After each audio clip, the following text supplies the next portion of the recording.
சங்கீதம் 112. அல்லேலூயா. கர்த்தருக்கு பயந்து அவருடைய கட்டளைகளில் மிகவும் பிரியமாயிருக்கிற மனுஷன் பாக்கியவான். அவன் சந்ததி பூமியில் பலத்திருக்கும். செம்மையானவர்களின் வம்சம் ஆசீர்வதிக்கப்படும். ஆஸ்தியும் ஐஸ்வர்யமும் அவன் வீட்டிலிருக்கும்.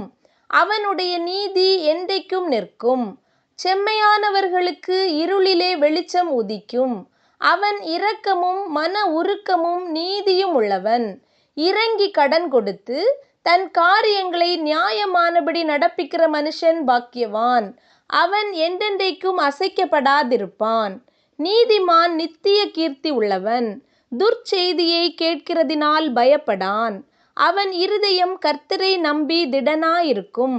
அவன் இருதயம் உறுதியாயிருக்கும். அவன் தன் சத்துருக்களில் சரி கட்டுதலை காணும் மட்டும் பயப்படாதிருப்பான். வாரி இறைத்தான், ஏழைகளுக்கு கொடுத்தான். அவனுடைய நீதி என்றென்றைக்கும் நிற்கும். அவன் கொம்பு மகிமையாய் உயர்த்தப்படும். துன்மார்க்கன் அதை கண்டு மனமடிவாகி தன் பற்களை கடித்து கரைந்து போவான். துன்மார்க்கருடைய ஆசை அழியும்.